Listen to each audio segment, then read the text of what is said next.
3월 14일 사도행전 11번째 시간으로 저희 같이 보겠습니다. 저희가 사도행전에 들어와서 이제 가장 극적인 변화라고 여겨지는 그런 성령 강림 사건을 봤고요. 또 그 이후에 이어지는 일련의 사건들이 계속 일어나고 있습니다. 그렇게 아주 극적으로 변화되었던 2장이 이제 드디어 마무리되어 가고 있습니다. 오늘은 42절 한 절만 좀 집중해서 볼 거고요. 다음 주에 나머지 43절부터 47절까지 2장을 마무리하도록 하겠습니다. 사도행전 시리즈가 이제 10번을 지나서 11번째 시간으로 벌써 가고 있는데요. 지금까지 사도행전 보시면서 어떤 느낌이셨는지 모르겠습니다. 복음서에서는 아무래도 인격적인 가르침과 또 제자들과 함께하는 시간을 통해 친밀한 그런 사역을 예수님의 삶을 통해서 봤다면, 이제는 본격적으로 사명 완수를 위해서 계획과 실행들이 착착 진행되고 있는 그런 것들을 느끼셨습니까? 아니면 예수님이 부활하고 나서도 사실 어리버리했고요, 어안이 벙벙했던 그 제자들, 예수님 승천 이후에 이제 막 성령을 받아서 아직은 미숙한 제자들을 위해서 하나님께서 끊임없이 인격적으로 신실하게 일하시는 모습을 발견하고 계십니까? 전자입니까? 후자입니까?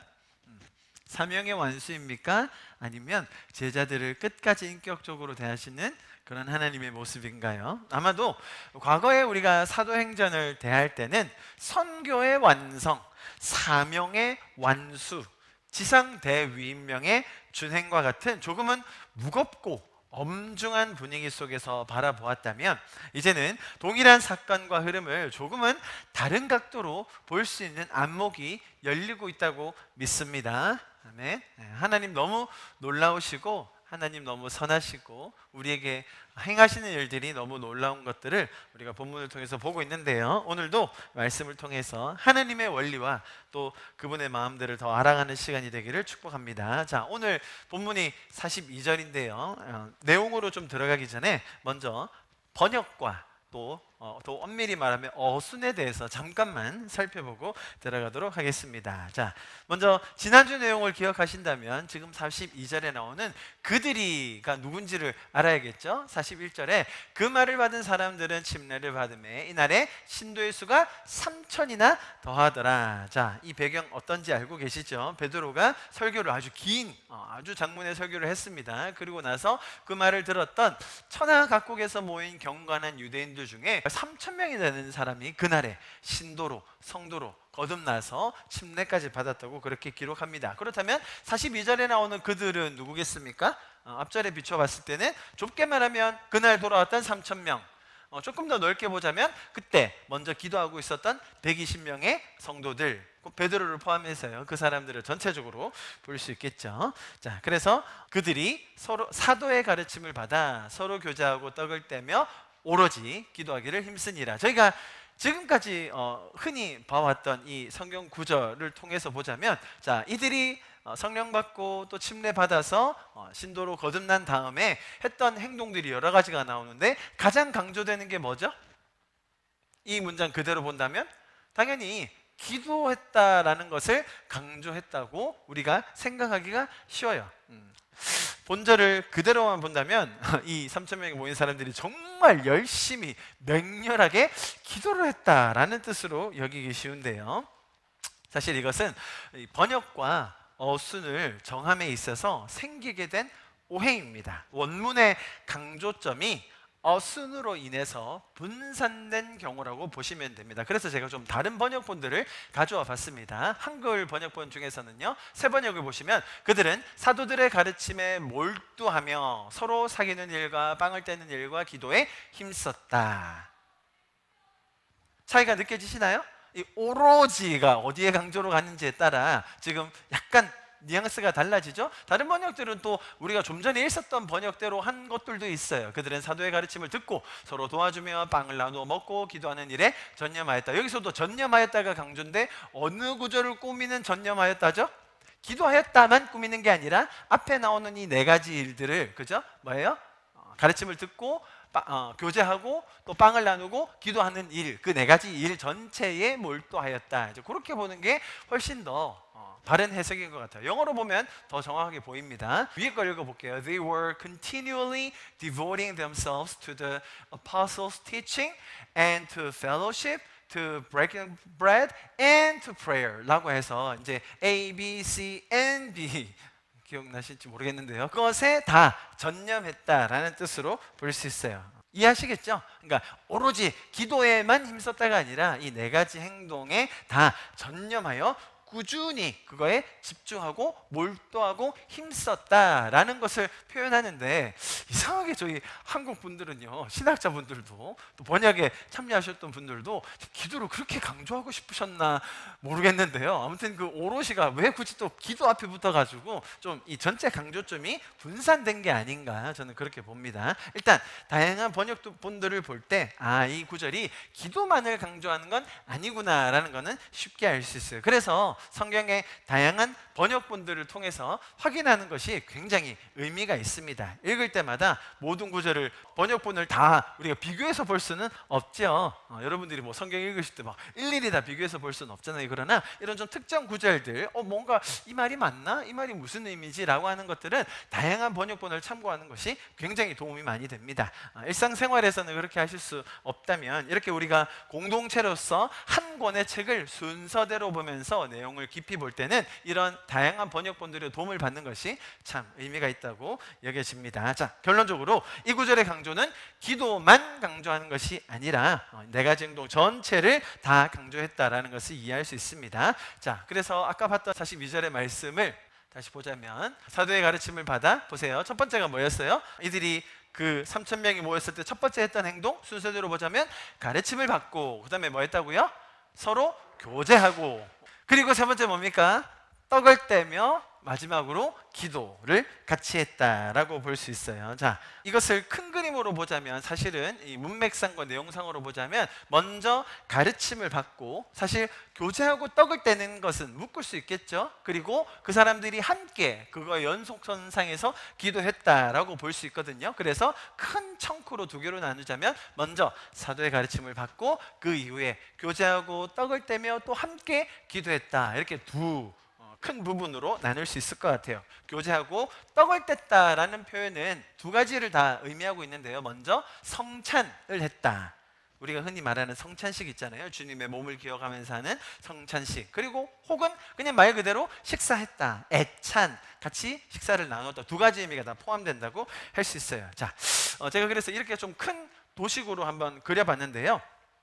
자, 이렇게 보시면 예수님의 첫 번째 제일 위에요. 예수님의 공생의 기간, 약 3년 반의 시간은 하나님의 아들이었던 예수님이 어떤 분이신지, 또 그분이 어떻게 인격적으로 관계를 맺으시는지에 대해서 계시해주는 기간이었어요. 자, 이 단어를 잘 눈여겨보셔야 돼요. 제가 아마 설교하면서 매번 강조되는 부분 중에 하나입니다. 그죠? 기독교는 다른 타종교들과 너무나 다른 극명한 점이 뭐예요? 계시해 주신다, 우리에게 알려주신다는 것이죠.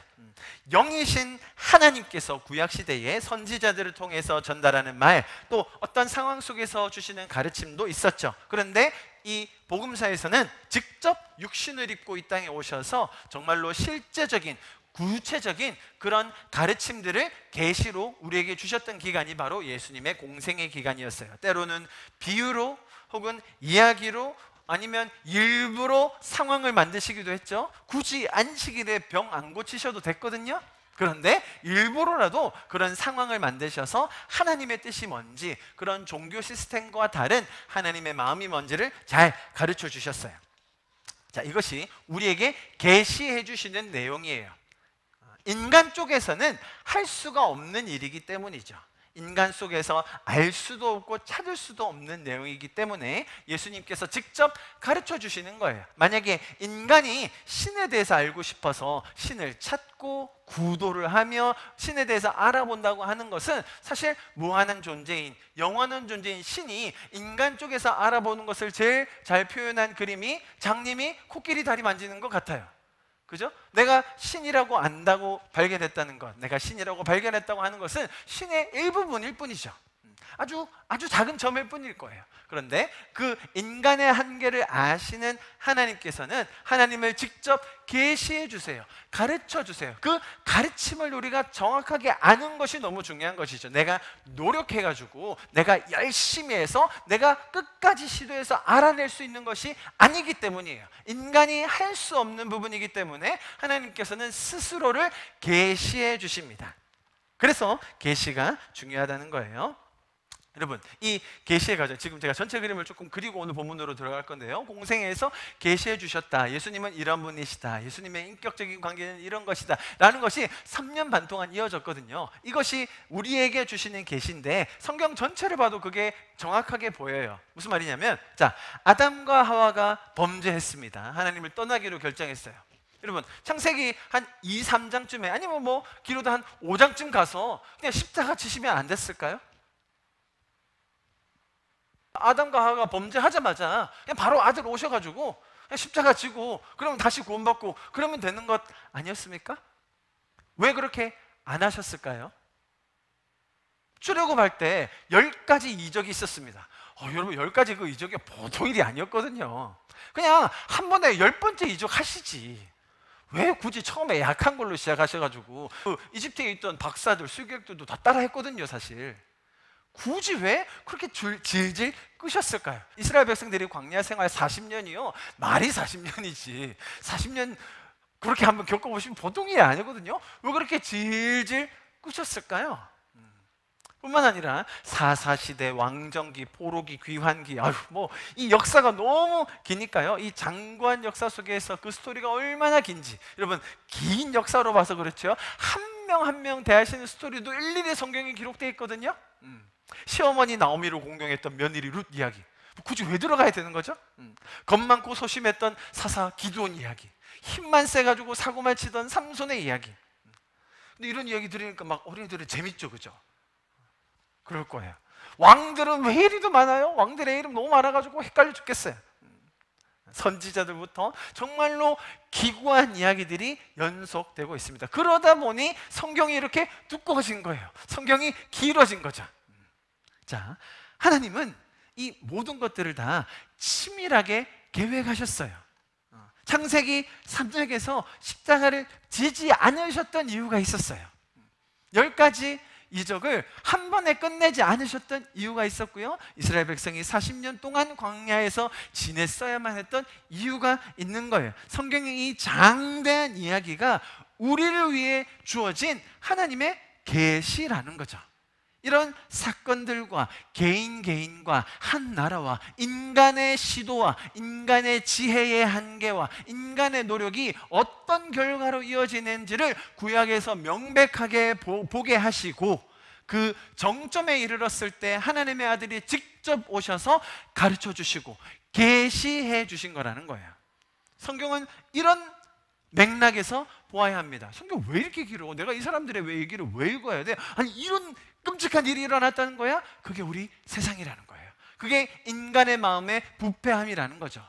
우리는 그 사건들을 보면서 우리 자신의 죄악성을 배우게 되고, 그 과정 속에서 하나님이 일하심을 통하여 우리는 하나님의 인격성과 그분의 뜻과 원리와 마음을 배우게 된다는 겁니다. 인간이 스스로 할 수 없기에, 스스로의 힘과 능력으로, 노력으로는 아무리 시도해도 알아낼 수 없기 때문에 하나님은 역사와 나라와 민족과 개인들의 삶 속에서 하나님의 마음과 원리와 뜻과 계획을 하나씩 알려주셨던 거예요. 그게 뭐라고요? 계시라는 겁니다. 예수님이 직접 오셔서 하셨던 일도 동일합니다. 계속 가르쳐 주시고 예를 들어 주시고 비유로 말씀해 주시고, 또 그 상황 속에서 직접 행동하시는 것을 통해서 하나님의 마음과 원리가 무엇인지를 가르쳐 주셨죠. 그리고 결국은 우리의 죄를 대신하여 십자가를 지심으로 우리를 의롭게 해 주시는 그 구속, 그죠? 구속 사건, 이 구속과 계시가 합하여져서 우리가 구원함을 입게 되는 겁니다. 그것이 예수님의 공생애의 삶이었습니다. 보십시오. 그 다음에 넘어갑니다. 그렇게 예수님의 공생애가 계시와 구속과 구원의 사역이었다면, 이제 죽으시고 부활하시고 승천하시고 이제 성령이 내려오시는 이야기까지 우리가 다 잘 살펴봤습니다. 성령이 오신 장면을 저희가 이제 사도행전에 들어와서 집중적으로 보고 있습니다. 자, 이제 그러면 그 가르침으로 넘어가기 전에 지금 이 흐름이 있는 거예요. 예수님의 모든 사역이 끝나고 성령님이 내려오시고 나서 그 부활과 승천 성령 다음에 제자들이 사도들과 함께 가르침을 받았다는 그 중간에 뭐가 있는 거예요? 지금 한 번의 설교를 통해서 3,000명이 한 번에 돌아오는 사건을 우리가 본 겁니다. 지난주에 말씀드렸죠. 3,000명이 한꺼번에 돌아왔을 때 가장 놀랬던 사람이 누구라고요? 1번 베드로, 2번 제자들이에요. 내가 그냥 말했다고 해서 3,000명이 돌아온다? 여러분, 베드로가 까무라쳤습니다. 제자들을요, 지금 3,000명 갑자기 몰려오는 바람에 거기 아마 강에서 침례를 줬겠죠. 침례란 게 쉬운 일이 아니잖아요. 물 안에 붕덩 들어갔다 나와야 되는데 3,000명 침례를 준다. 야, 장관이었을 겁니다. 자, 그리고 나서는 이제 상황이 좀 정리가 되고 이제 앞에 서 있던 베드로와 제자들이 이제 좀 뭔가 정신이 차려져요. 와, 이제 침례도 거의 다 받았고 뭔가 장례가 정리되는 분위기입니다. 자, 그러고 나서 오늘 본문이 들어가는 거예요. 아시겠죠? 제가 그렇게 좀 상황을 설명드렸습니다. 오늘 본문이에요. 다시 봅니다. 그들이 그렇게 이제 장례가 다 정리되고 나서 사도들의 가르침을 받아.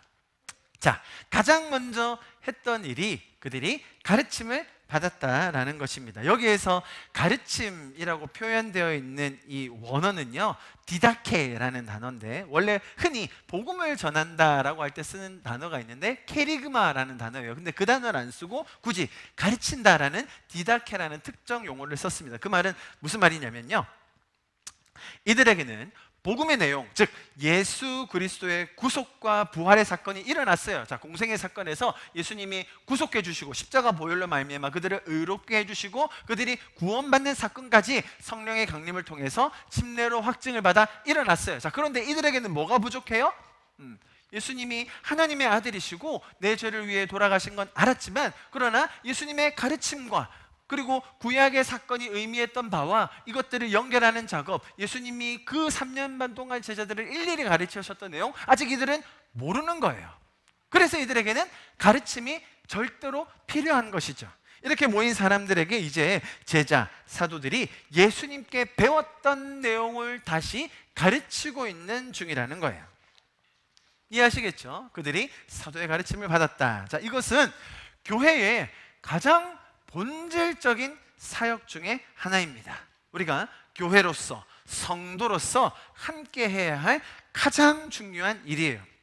초대교회에서 성령이 역사하신 아주 중요한 흐름이 여기 있는 거예요. 이렇게 예수님께서 가르쳐 주신 내용, 그분이 계시하여 주신 것을 이제 다시 설명해 주고 또 몸소 그 상황 속에서 보여주신 내용들, 제자들은 그 옆에서 본 게 많잖아요. 같이 경험한 거 많잖아요. 그때 그 사건에 이런 일이 있었는데 예수님이 뒤에 가서 우리에게 이런 말씀을 해주셨습니다 라는 식의 가르침을 그들에게 주고 있는 거예요.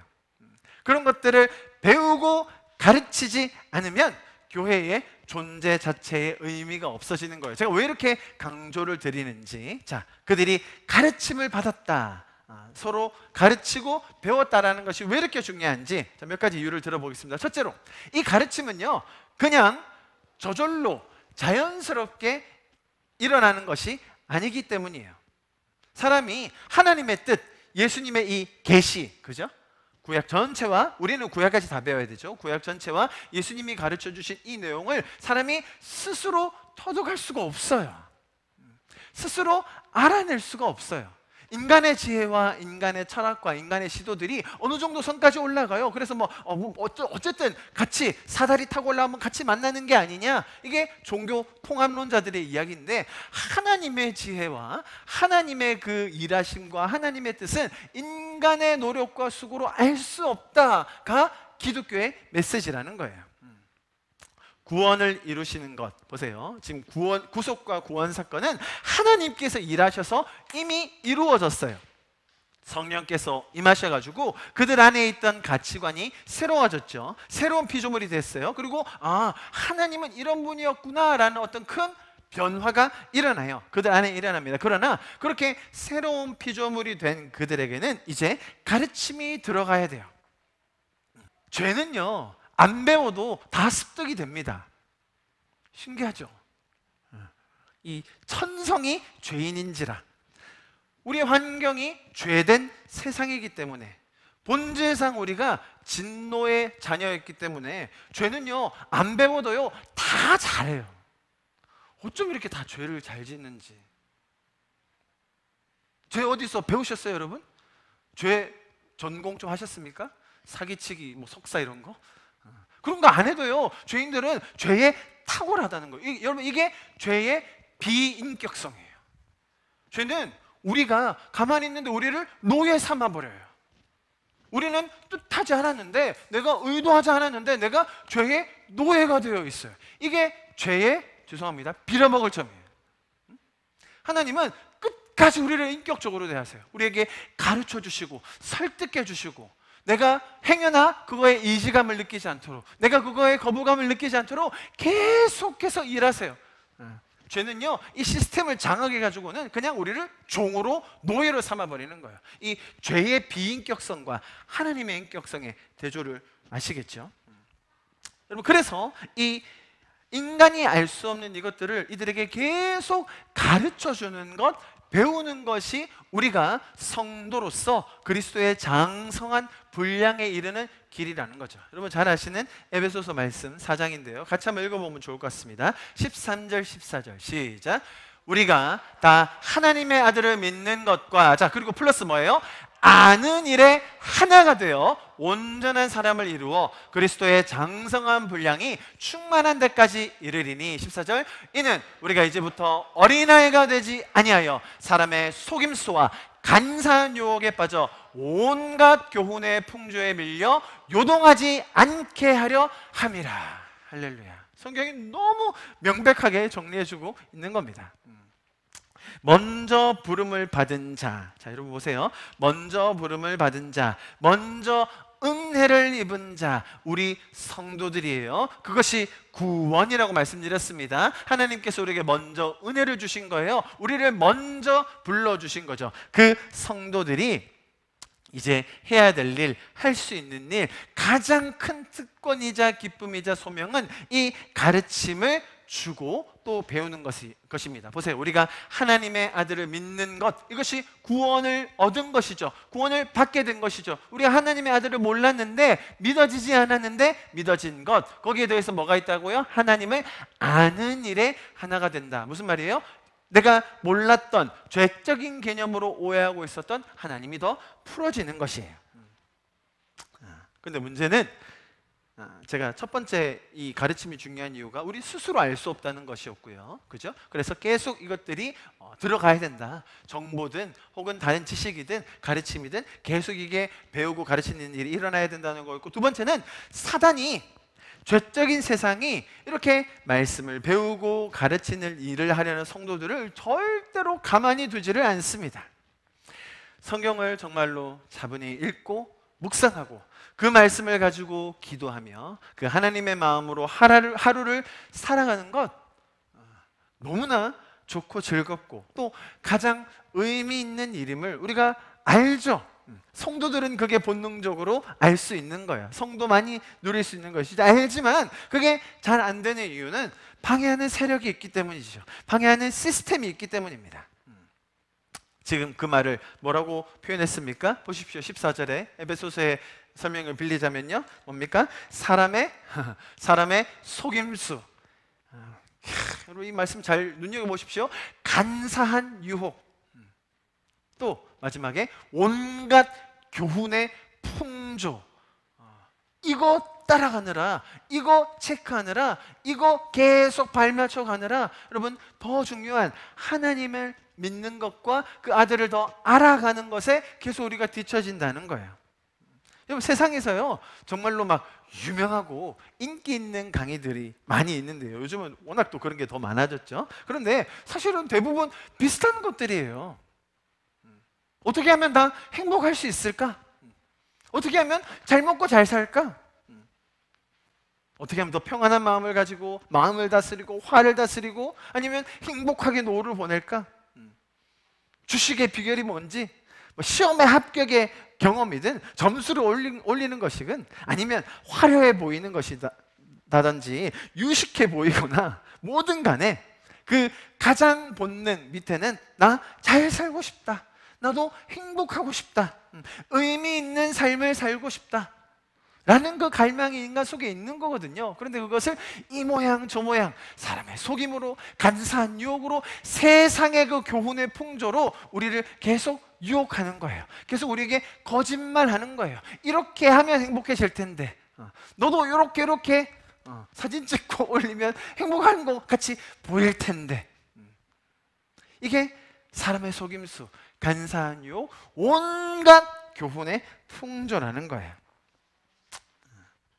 여러분, 오늘 본문 중에 굉장히 재미있는 표현이 하나 있는데요, 42절 오늘 읽었던 표현입니다. 보시면 그들이 사도의 가르침을 받아 서로 교제하고 떡을 떼며 오로지 기도하기를 힘쓰니라. 자, 다른 번역으로 제가 읽어볼게요. 그들은 계속 뭐라고 표현됐어요? 그들은 계속이라는 단어가 들어가 있어요. 계속 사도들의 가르침을 받고 서로 교제하며 성찬을 나누고 기도하는 일에 전적으로 힘썼다. 영어로 제가 아까 읽어드렸어요. They were continually devoting. devoting이라면 막 헌신하는 거예요. 뭔가 힘을 막 쏟는 거예요. 거기에 전적으로 해보는 거죠. 그렇게 하면서 그들 자신을 드렸다는 거예요. 여러분, 이 오늘 본문의 표현이 시사하는 바가 굉장히 큽니다. 이 세상에서 계속 우리에게 공격해오는 것들, 우리가 성도로서 하나님을 더 알아가고 하나님을 닮아가고 이 패역한 시대에서 구원을 받기 원하는 그 하나님의 마음, 너는 이 시대를 본받지 말고 마음을 새롭게 함으로 변화를 받아 하나님 그 아버지의 뜻이 무엇인지를 분별하라고 했잖아요. 로마서 12장에 그런 것처럼 우리가 하나님을 더 알아가면서 내 마음이 새롭게 되고 변화가기를 원하는데, 세상은 그걸 계속 우리에게 속임수와 풍조와 거짓말로 자꾸 우리를 덫에 걸리게 하는 거예요. 자, 그때 이 처음 교회 생겼던 이 사도들과 이 성도들이 어떻게 했다고요? 계속해서 자기 자신을 그렇게 쏟아서 한번 해봤다는 거예요. 그렇게 시간을 들이고 그렇게 노력을 들여서 하나님의 마음을 더 붙잡으려고 시도했다는 것이죠. 저는요, 개인적으로 하루에 평균적으로 보면 한 1시간짜리 정도 설교가 요즘 많이 없는데, 아무튼 제가 듣는 거는 거의 1시간 정도 되는데요, 저는 보통 하루에 설교, 그런 1시간 정도 되는 설교를 한 2편은 들어요. 아유, 시간 많네 목사님 이렇게 얘기하실 분은 없으시겠죠, 저한테. 그런데 뭐 짜투리 시간에 어쨌든 저는 들으려고 굉장히 노력을 많이 합니다. 그리고 또 주중에, 그것만 듣는 게 아니고요, 또 주중에는 제가 이렇게 설교를 하고 아무래도 강의를 많이 하는 편이니까 그런 내용에 관련된 뭐 특별한 강의라든지 설교도 또 추가적으로 듣습니다. 여러분, 오해하지 마십시오. 제가 설교 잘해서 또 목회 잘해서 설교하려고만 듣고 연구하는 게 전혀 아닙니다. 여러분, 제가 지금 이렇게 설교하는 게 1차적으로 누구한테 하는 건지 아세요? 제가 지금 이렇게 설교하는 거를 듣는 1차 대상은 접니다, 저. 그래서 제가 나중에 제 설교를 들으면 은혜가 되더라고요. 농담이 아니고, 저는 제가 지금 하는 이 말로 여러분을 변화시키고 감동 줄 거라고 저는 생각을 안 해요. 뭐 그건 여러분이 알아서 하시고요. 저는 그냥 말씀을 있는 그대로 잘 전하고 내가 거기에 은혜 받고 싶은 마음이 커요. 제가 먼저 그 말씀에 동의가 안 되고 제가 은혜가 안 되는데 무슨 이 말씀이 우리 교회 공동체한테 동일하게 은혜로 가겠습니까? 그리고 제가 여러분을 무슨 말빨로 감동시키겠습니까? 저기 또 이렇게 혼자 성령의 이 감동하심으로 하나님의 말씀 그 자체가 우리 안에 일하시게 해야죠.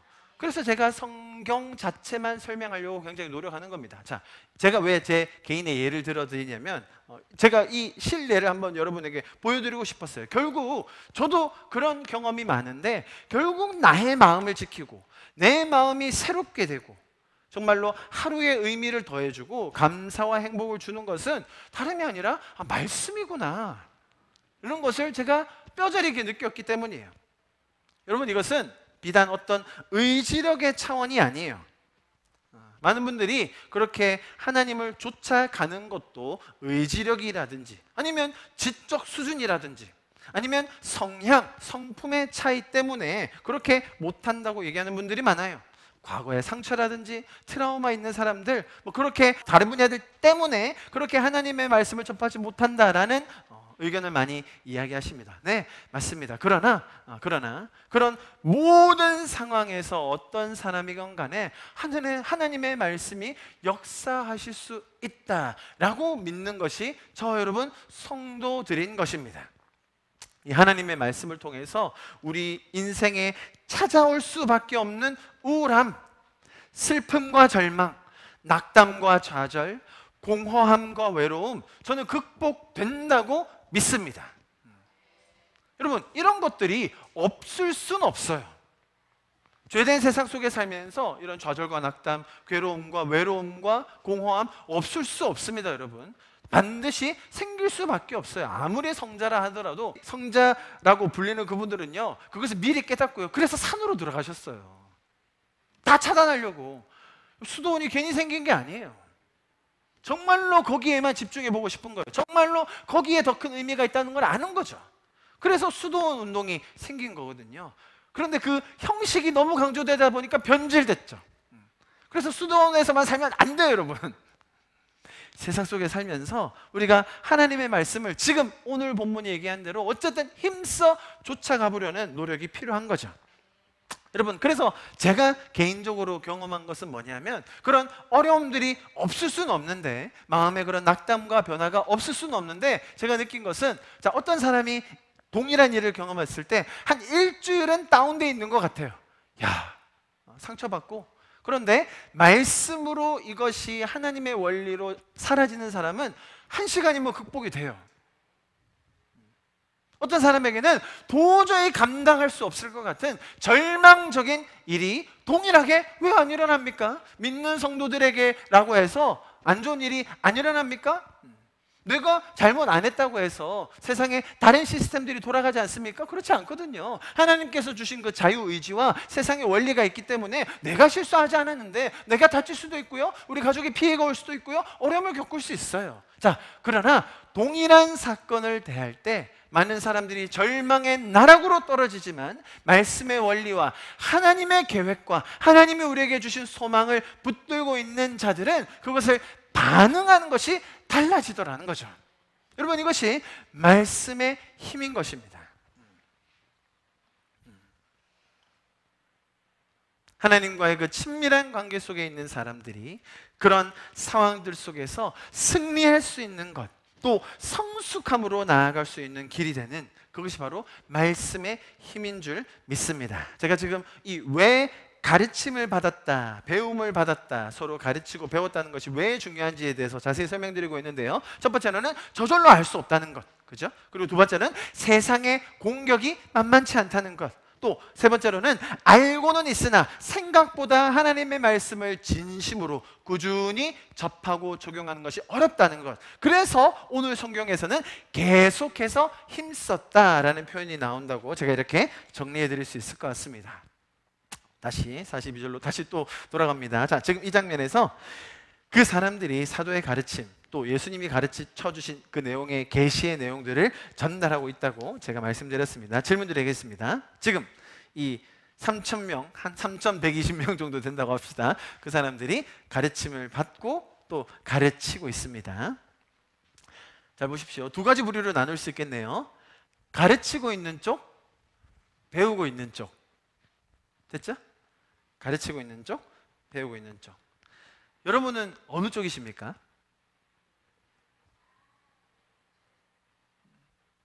이렇게 많은 무리가 이런 극적인 변화를 다 겪고 나서 이제 진짜로 그 너무나 그 계시를 같이 배우는 것이 중요하기 때문에 그 일을 진행하고 있는데요. 두 부류로 나눌 수 있잖아요. 가르치고 있는 쪽, 배우고 있는 쪽. 여러분이 이 말씀을 들을 때 여러분은 어느 쪽에 발을 디디고 계신가요?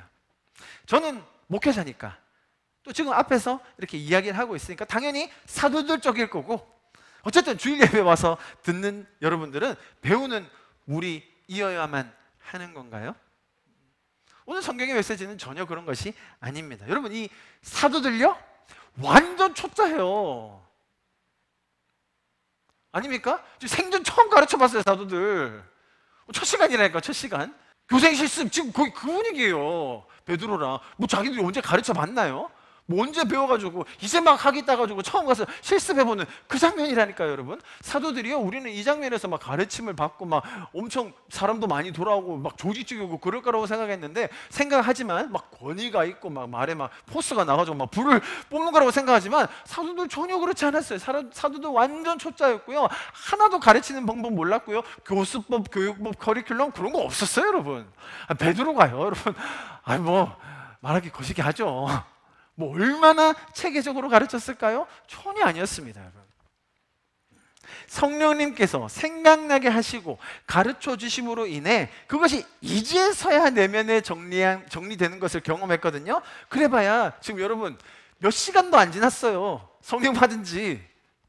지금 성령 임하고 사람들이 와 모여가지고 베드로 뭐 설교 얼마나 했을까요? 뭐 1시간 했을까요? 그러고 나서 침례 받는데 조금 시간이 걸렸을 수도 있겠죠. 그러나 침례 받는데 다들 정신 없었거든요. 그러고 나서 웅성웅성 막 난리 한바탕 치는 다음에 이제 가르침을 하는데 뭐 한 사람이 다 할 수 있나요? 흩어져 가지고 그룹을 모으고 그때 다 예수님이 이렇게 말해 주셨는데 그런 내용이 있어요. 그래요? 또 여기서는 막 요한이 하고 저기서는 베드로가 하고 그러면서 막 서로 가르침이 일어나는데, 여러분 사도들은 그 가르침에 대하여 준비되었거나 막 엄청난 훈련을 받았거나 아니면 막 권위가 있어가지고 모든 사람이 다 듣는 그런 카리스마가 있었던 사람들이라고 성경이 표현하는 게 아니라는 거죠.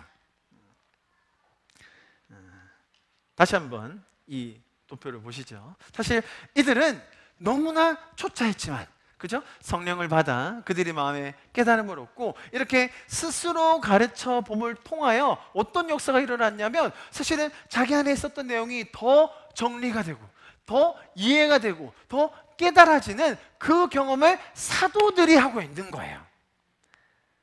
그래서 가르침이라는 이 사역이 우리 교회 안에 너무나 중요한 거예요. 내가 스스로 가르쳐보는 것. 저는 사도도 아니고 뭐 신학도 안 했고 뭐 목회자도 아니고 리더도 아닌데 제가 무슨 가르침입니까? 그게 아니라는 것 여러분 기억하시기를 축복합니다. 오늘 배운 거 오늘 가르치시면 됩니다. 윤수 씨 알겠죠? 저도 교회를 한 번도 안 다녀보고 이번에 처음 괜찮아요. 괜찮아요. 오늘 배운 거 그대로 가르치면 돼요. 여기서 이 가르침의 부분에서 우리가 가르침을 받는 것과 동시에 가르침을 주는 것을 감당할 수 있는 은혜를 주셨다라는 거예요. 이 안에서 가르침이 일어나고 배움이 일어났다는 것조차도 하나님께서 이 무리들에게 은혜를 주심으로 말미암아 일어났다는 것이죠. 여러분에게 가르친다는 일이 지금 저처럼 말끔하게 차려입고 설교 원고 한 10장 준비해서 1시간 동안 잘 떠들어라, 그 내용이 아니라는 거예요. 하나님께서는 여러분의 상황에 맞게 그 상황 속에서 말씀을 더 배우고 또 동시에 가르칠 수 있는 은혜를 주실 줄 믿습니다. 여러분 각자의 삶의 자리에서 이 말씀을 내가 먼저 누리고 또 그 구원의 기쁨과 감격을 통해서 내가 말씀을 더 배우고 또 그것을 나눌 때에 하나님의 그 풍성함이 배가가 되는 줄 믿습니다. 자, 이 가르침을 지나서 이제 교제와 기도로 넘어갑니다. 제자들이 이렇게 가르치는 걸 통해서 이제 점점 더 성숙해 가고 있는 거예요. 제가 그것을 사도행전을 통해서 쭉 볼 건데요. 자, 그들이 서로 교제했습니다.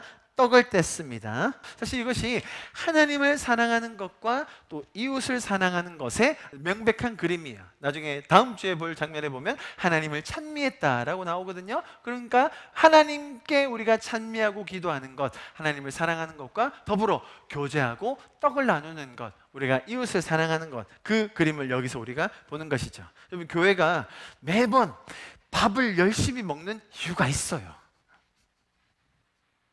참 부끄럽고 죄송한 말씀이기도 합니다만 코로나 지나면서 그래서 끝까지 모여가지고 밥 먹는 데는 교회밖에 없었어요. 부끄럽고 죄송하기도 하지만 우리는 왜 이렇게 밥을 같이 모여서 처먹어야 되는 거야? 몰라, 우리를 먹어야 되는 것 같아.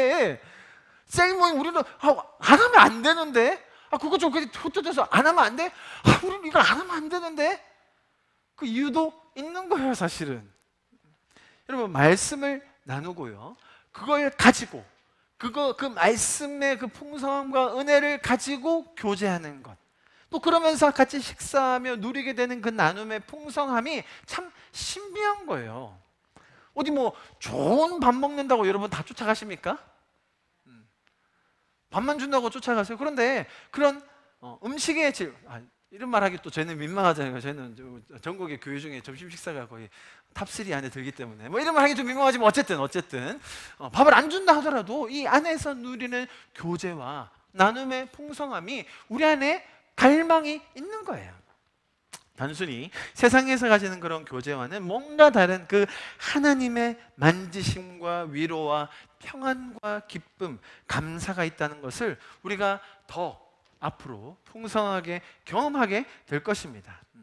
그래서 사실 이 코로나 가운데 우리가 사회를 더 보호하고 이웃을 섬기기 위해서 온라인으로 계속 예배를 드렸죠. 그러다 보니 사람들의 신앙이 더 성장했느냐? 전혀 아니죠. 왜 그럴까? 아니, 말씀 듣는 거 똑같은데 여러분 뭐 집에서 편안하게 앉아서 들으셔도 되잖아요. 굳이 이렇게 멀리까지 옷 차려입고 화장하고 나와야 되는 이유가 있습니까? 있다는 거죠. 단순한 정보의 습득만 가지고 신앙이라는 게 완성되지 않구나, 이런 것을 우리가 더 배우게 되는 것 같아요. 사실 일반적인 세상에서도 식사 나눔, 교제 많이 합니다. 여러분, 동일하게 교회 안에서도 그런 친목을 도모하기 위한 프로그램 많이 있어요. 교제하기 위한 행사들 합니다. 먹고 나누는 일들 얼마나 많이 합니까? 자, 그런데 그 이전에 뭐가 있어야 된다고요? 예수님께서 계시하여 주신 내용에 대한 가르침이 반드시 있어야 된다는 거예요. 그것 없이 하는 교제, 그것 없이 하는 이웃사랑, 그것 없이 하는 하나님 사랑, 잘못된 길로 가기 쉬워요.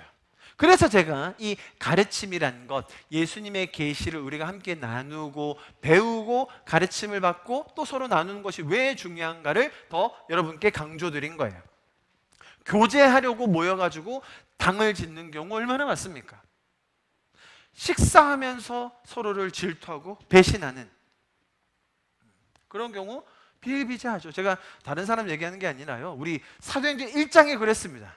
사도행전 1장에 14절, 여자들과 예수의 어머니 마리아와 예수의 아들과 더불어 마음을 같이 여기서는 마음을 같이 해가지고요 오로지 기도해요. 이렇게 번역이 또 똑같이 이렇게 하셨네요. 여기 사실 원문에는 이 오로지가 없지만 어쨌든 또 강조하고 싶으셨나 봐요.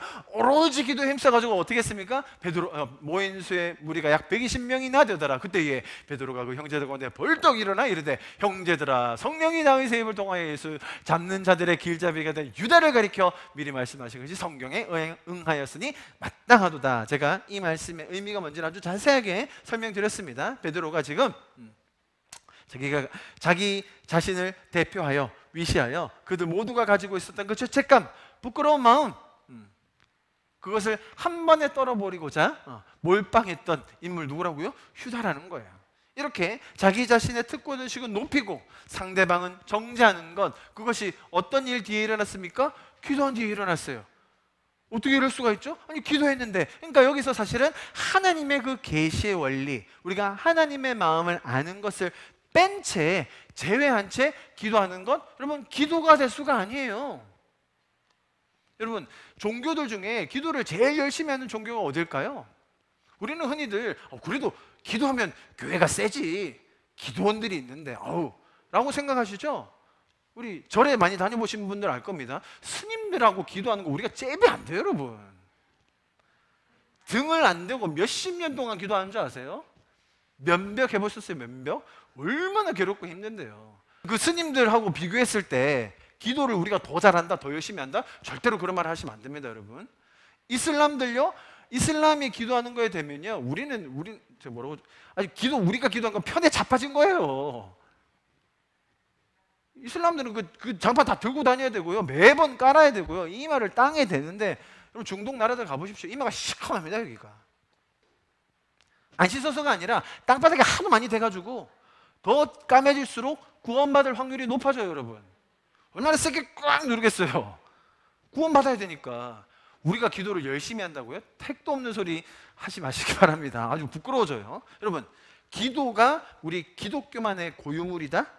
혹은 우리는 기도를 더 열심히 한다? 그게 기독교의 기도의 포인트가 아니에요. 우리의 기도의 포인트는 하나님의 마음을 조차 그 살아계신 하나님과 교제하며 그 하나님의 마음과 뜻을 서로 공유하고 소통하며 그 인격적인 친밀감 속에서 보내는 시간, 그게 기독교의 기도라는 거예요. 이해하시겠죠? 그러니까 지금 이 사람들이 했던 기도, 1장에서 했던 기도는 예수님이 떠나버리시고 눈앞에서 승천해버리시고 마음이 모아졌어요. 왜요? 다들 불안했거든요. 걱정됐거든요. 어떻게 해야 될지 몰랐겠거든요. 그러니까 마음을 아파요. 기도할 수 있었어요. 그런데 그들이 하나님의 뜻과 하나님의 그 원리와 성경이 가르쳐 주시는 그 인격적인 하나님은 몰랐던 거죠. 그러니 기도하고 나서 어떤 일이 일어납니까? 당짓고 편가르고 정죄하는 일이 일어났다는 거예요.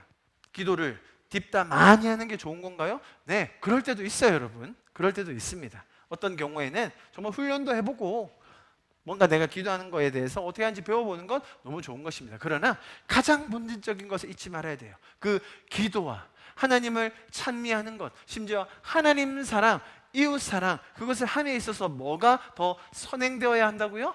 하나님의 우리에게 주신 그 계시, 원리, 하나님의 뜻, 목적과 방향, 그 계획들을 풍성하게 아는 것이 훨씬 중요하다는 것이죠. 그래서 거기에서 나오는 결과가 뭐예요? 떡을 떼고 교제하고 불쌍한 사람들을 위해서 내 물건을 팔아 섬기고, 다음 주에 나올 거예요. 다음 주에 나오는 내용은 또 조금 더 복잡하고 심도 있는 내용이 있기 때문에 제가 일부러 뗐습니다. 어쨌든 간에 자, 이렇게 그들이 할 수 있었던 그 원천에는 하나님을 바로 아는 계시가 있었다라는 것을 우리가 분명히 알아야 됩니다. 다시 한번 그 사이클로 돌아갑니다. 자, 그래서 가르침을 받아 그들이 하나님을 사랑하고 이웃을 사랑하는 것이 교제와 떡을 떼는 것과 기도로 표현되었습니다. 자, 여러분, 지금 제가 이렇게 사이클로 돌아가게 만들었습니다.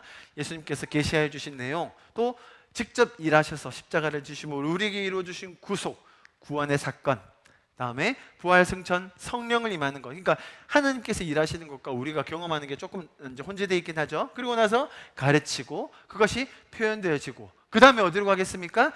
다시 한번 구원의 사역으로 가는 거예요. 이 과정들을 통해서 다음 주에 우리가 보게 될 47절에는 이렇게 표현해요. 하나님을 찬미하며 또 온 백성에게 칭송을 받으니 주께서 구원받는 사람을 날마다 더하게 하시니라. 여러분, 이 과정이 이렇게 순탄하게 순적하게 하나님께서 계획하신 디자인대로 돌아가면요, 거기에서 하나님이 구원받는 자들을 늘리게 해주시는 거예요. 우리의 노력과 우리의 수고가 아니라 하나님께서 건강하게 성장하고 건강하게 이 유기체적으로 움직이는 교회 안에 구원받는 자들을 늘게 해주신다는 것입니다. 그것이 하나님께서 일하시는 방법이고 우리 교회가 함께 따라가야 할 그 길인 것입니다. 새롭게 계시와 구원의 사건을 경험한 사람들이 생기게 될 것입니다. 또 그들이 성령을 받고 새로운 피조물이 될 것입니다. 그들에게 또다시 예수님의 삶의 모습과 또 가르침이 전달되고, 또 우리와 그들이 함께 그리스도의 장성한 본량으로 성장하는 것을 우리가 보며 우리도 함께 기뻐하게 될 것입니다. 여러분 보십시오. 이 큰 도식, 어떤 사이클처럼 오늘 본문을 통해서 그려봤는데요, 인생의 아주 궁극적인 풍성함이 여기서 나오는 거예요. 계속해서 이 순환의 원리가 돌며 우리의 삶에 성령이 맺게 하시는 열매가 풍성해지는 거예요. 여기서 나오는 거예요. 다른 어떤 것으로 인생의 진정한 기쁨과 만족과 평안을 얻을 수 있겠습니까? 우리의 다음 세대들에게, 우리의 자녀들에게 이 하나님의 풍성함과 자유와 평안을 부모가 된 사람이, 또 선생이 된 사람이 먼저 가르치는 것이죠. 우리 주변에 있는 사람들에게 내가 먼저 경험한 그 하나님의 은혜를 나누는 것이죠. 또 그것을 그 자녀들과 함께, 다음 세대와 함께, 우리 주변의 사람들과 함께 기도하는 것입니다. 내 주변에 있는 상심하고 외로운 인생들 가운데 하나님의 평안이 임하는 것을 보며 또 함께 기뻐하는 것. 그 과정을 통해서 하나님께서 우리에게 주기 원하시는 그 성령의 열매들과 풍성함이 누려지는 줄 믿습니다. 그럴 때에 우리는 하나님을 찬미하며 또 온 백성에게 칭송을 받는 때가 옵니다. 주께서 구원하시는 사람들을 날마다 더하게 하심으로 우리 안에 그 놀라운 열매들이 맺혀질 것을 기대하고 기도합니다. 아멘. 우리 좀 기도하고 예배를 마치도록 하겠습니다. 주의 사랑은 주의 선하심은 주의 은혜를 생각해보라. 하늘보다도 더 높으신 아버지의 사랑 크고 놀랍네. 아버지 사랑 크고 놀랍네. 찬양합시다. 주의 사랑을, 주의 사랑은 주의 선하심은 주의 은혜를 생각해보라. 하늘보다도 더 높으신 아버지의 사랑 크고 놀랍네. 아버지 사랑 크고 놀랍네. 내 어찌 그 사랑 잊으리. 내 어찌 주의 능률 잊으리. 내 영혼의 모든 소원 만족시킨 하나님. 나 길을 잃고 헤맬 때, 나 길을 잃고 헤맬 때 그 사랑 날 찾아내셨네. 내 영혼의 모든 소원 만족시킨 하나님. 주의 사랑을, 주의 사랑은 주의 선하심은 주의 은혜를 생각해보라. 하늘보다도 더 높으신 아버지의 사랑 크고 놀랍네. 아버지 사랑 크고 놀랍네.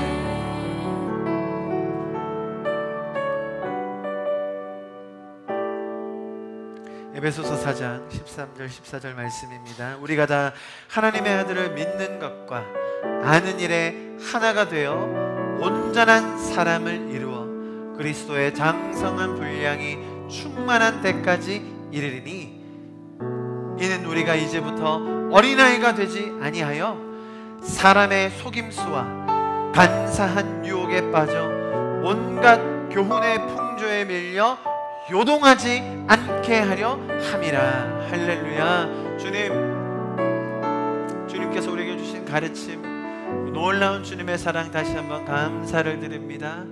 우리가 그 주님의 말씀을 날마다 마음에 새기고 또 우리의 마음을 변화를 받아 주님이 패역한 시대 가운데 구원을 이루고 또 하나님의 그 크고 놀라운 뜻이 무엇인지를 더 분별하는 우리가 되게 하여 주시옵소서. 우리를 그렇게 날마다 놀랍게 한 걸음 한 걸음 인도하여 주실 주님을 찬양하고 기대합니다. 주님 놀랍게 역사하여 주시옵소서. 이 모든 말씀 살아계신 예수 그리스도의 이름으로 함께 기도하였습니다. 아멘.